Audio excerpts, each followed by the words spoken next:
Et si, au lieu de parler de Noël, puisqu'apparemment c'est l'époque, au lieu de parler de la naissance du Christ pour certains, et si on parlait de la naissance et de la renaissance de l'amour?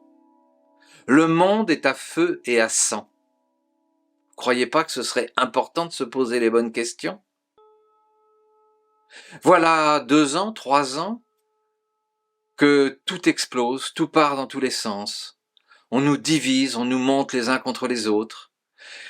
Des personnes vivent dans la vengeance, dans la haine, dans le rejet, dans l'ostracisation. Des familles se déchirent. Et si c'était que ça? Des milliers et des millions de morts chaque jour. Alors, je crois que c'est important de parler de l'amour.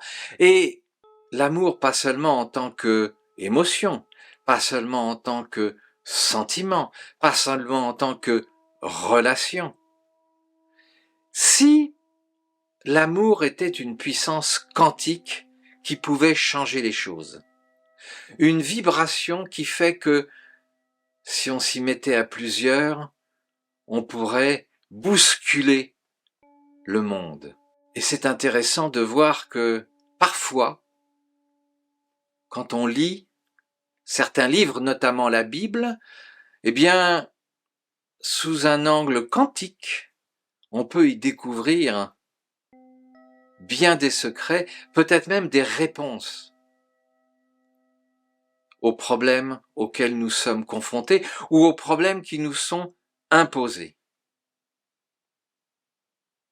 Pour ça, si vous permettez, je vais vous lire un texte.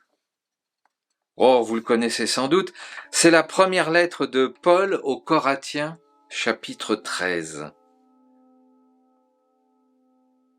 J'aurais beau parler toutes les langues des hommes et des anges, si je n'ai pas la charité, s'il me manque l'amour, je ne suis qu'un cuivre qui résonne, une cymbale retentissante.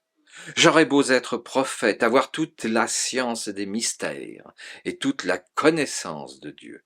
J'aurais beau avoir toute la foi, jusqu'à transporter les montagnes, s'il me manque l'amour, je ne suis rien. J'aurais beau distribuer toute ma fortune aux affamés. J'aurais beau me faire brûler vif, s'il me manque l'amour, cela ne sert à rien. L'amour prend patience. L'amour rend service. L'amour ne jalouse pas. Il ne se vante pas, ne se gonfle pas d'orgueil. Comme ces cadeaux qu'on offre, vous savez, gonflés d'orgueil. Je t'aime, alors j'ai pris le plus cher. Alors je t'aime et je t'ai pris le plus beau. Non, c'est pas ça l'amour. Ça n'a rien de matériel. C'est vraiment une vibration. L'amour, il ne fait rien d'inconvenant, il ne cherche pas son intérêt, il ne s'emporte pas, il n'entretient pas de rancune. Il est temps de rentrer dans le monde du pardon et de la réconciliation. L'amour, il ne se réjouit pas de ce qui est injuste, mais il trouve sa voie dans ce qui est vrai. Il supporte tout, il fait confiance en tout, il espère tout, il endure tout. L'amour ne passera jamais, il ne s'éteindra jamais. Les prophéties seront dépassées, le don des langues cessera, la connaissance actuelle sera dépassée. En effet, notre connaissance est partielle et nos prophéties sont partielles. Alors quand viendra l'achèvement, ce qui est partiel sera dépassé. Et cet achèvement, doit-on revenir sur l'Apocalypse de Saint Jean pour comprendre le monde dans lequel nous sommes? Quand j'étais petit enfant, je parlais comme un enfant. Je pensais comme un enfant. Je raisonnais comme un enfant. Maintenant, nous dit Paul, maintenant que je suis un homme, j'ai dépassé ce qui était propre à l'enfant. Nous voyons actuellement de manière confuse, comme dans un miroir. Il est vrai que les événements nous renvoient un peu à nous-mêmes. Ce jour-là, nous verrons face à face. Actuellement, ma connaissance est partielle. Ce jour-là, je connaîtrai parfaitement, comme j'ai été connu. Ce qui demeure aujourd'hui, c'est la foi, l'espérance et la charité. Mais la plus grande des trois, c'est la charité. Alors on peut se poser toutes les questions que l'on veut, mais on a la preuve dans un grand nombre de circonstances que l'amour est vraiment une dimension quantique qui peut changer les choses.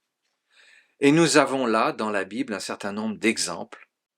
Et c'est la question que je me suis posée et que j'ai posée à Philippe Guillemot, qui est un physicien que vous connaissez sans doute.